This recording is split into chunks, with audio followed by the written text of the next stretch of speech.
Assalamualaikum warahmatullahi wabarakatuh. Perkenalkan, nama saya Asmi Sabila Isbatul Wafi dengan NIM 211050818. Di sini saya akan mempresentasikan hasil praktik kerja lapangan di Apotek Berkah dengan dosen pembimbing PKL Bu Siti Nur Asia dan pembimbing lapangannya Apoteker Ersanda Nurma Pradita Puspa. Next.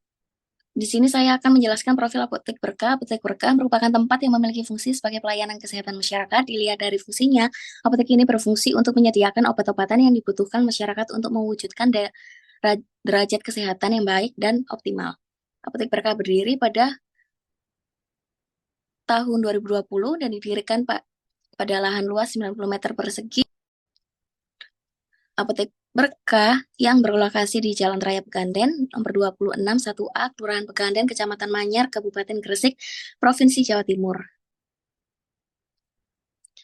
Di sini saya akan menjelaskan struktur organisasi Apotek Berkah.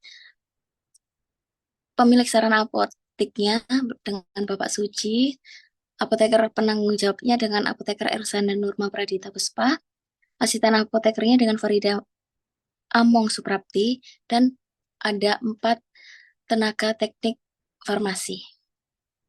Untuk perencanaannya tujuannya itu untuk menentukan jumlah obat atau alkes yang tepat dan sesuai dengan kebutuhan. Prosesnya itu mencatat kebutuhan obat apa saja yang stoknya menipis dilihat dari stok fisik dan komputer. Next.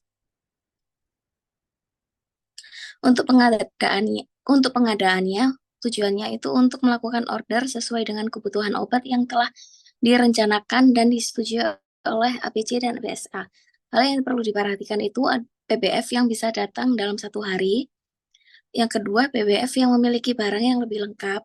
Ketiga, diskon. Keempatnya itu pembayaran jatuh tempo.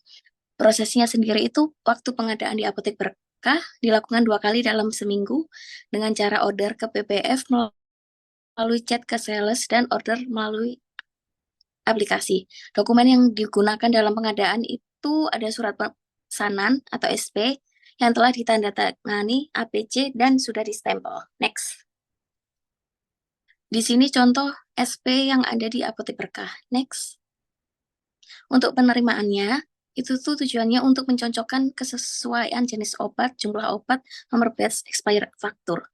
Dengan SP sudah sesuai dengan permintaan yang sudah diajukan. Prosesnya itu yang pertama pengecekan faktur dengan surat pesanan, yang kedua pengecekan faktur dengan fisik barang yang datang meliputi nomor batch, expired date, terus keadaan fisik obat, terus jumlah obat yang diterima sudah sesuai apa belum. Yang keempat, pemberian tanda tangan penerimaan dan stempel apotik.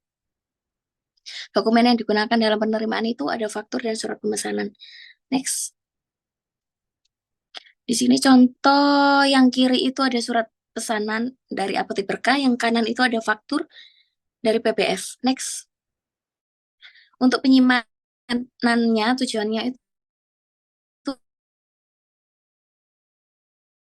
untuk menjaga dan memelihara mutu obat, memudahkan penataan barang datang diletakkan di gudang menggunakan sistem FIFO, dan FIFO ditempatkan sesuai dengan bentuk sediaan. Yang kedua, penataan di rak penyimpanan obat sesuai dengan bentuk sediaan, alfabet, kelas terapi, FIFO dan FIFO. Dokumen yang digunakan yaitu kartu stok dan di komputer. Next. Untuk pemusnahan dan penarikan, tujuannya itu untuk memusnahkan obat yang tidak layak konsumsi dan menarik kembali barang yang telah expired. Tujuannya itu untuk melindungi pasien dari bahaya obat yang tidak aman pakai. Terus prosesnya itu yang pertama pemusnahan bentuk sediaan cair seperti sirup, suspensi, emulsi dimusnahkan itu dengan cara dicampurkan dengan air, kemudian dibuang di saluran air seperti selokan atau got.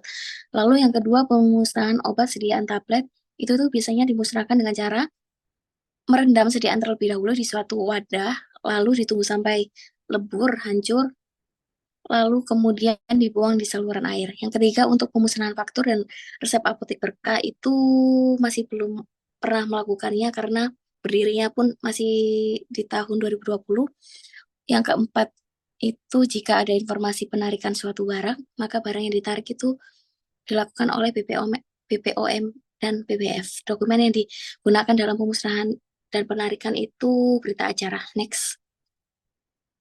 Untuk pengendalian itu untuk menjaga persediaan supaya tidak ada barang yang sampai kosong dan kelebihan pesanan pada produk yang slow moving. Kalau prosesnya itu yang pertama dilakukan stok opnam setiap akhir bulan dengan cara mencocokkan stok fisik barang dengan stok di komputer. Yang kedua, apabila terdapat obat yang mendekati expired, itu biasanya dipisahkan, lalu diberi tanda khusus.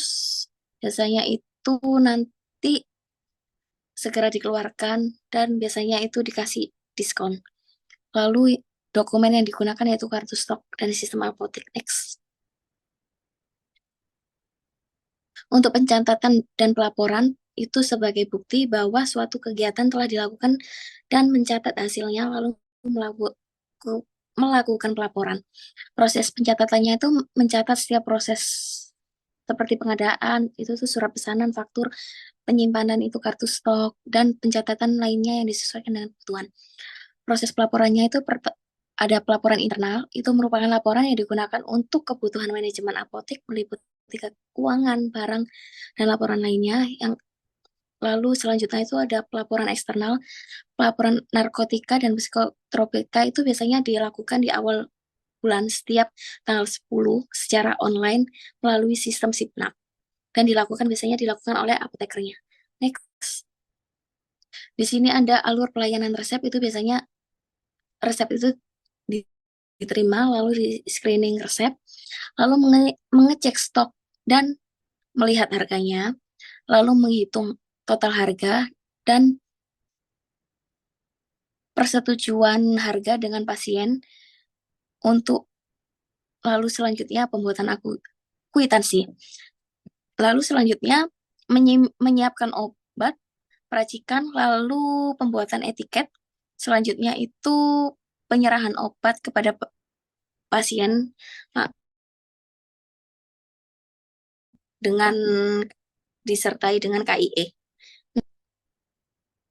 Apotek menjelaskan keluhannya itu sakit apa, lalu selanjutnya apoteker atau TVF-nya itu menanyakan obatnya untuk siapa, lalu itu biasanya petugas itu menanyakan sudah berapa lama merasakan gejalanya. Selanjutnya itu petugas biasanya menanyakan sudah pernah konsumsi apa aja. Selanjutnya itu petugas melakukan pengecekan obat dan menawarkan beberapa pilihan. Lalu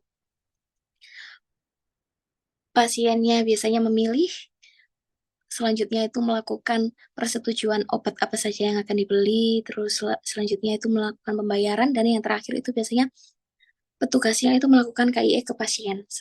Next. Kelebihan atau keunikan dari apotek Berkah itu yang pertama memiliki harga yang cukup bersahabat untuk masyarakat di daerah Pekanbaru, dan apotek Berkah itu selalu berupaya memberikan pelayanan yang ramah, baik, sabar. Sekian dari saya. Wassalamualaikum warahmatullahi wabarakatuh.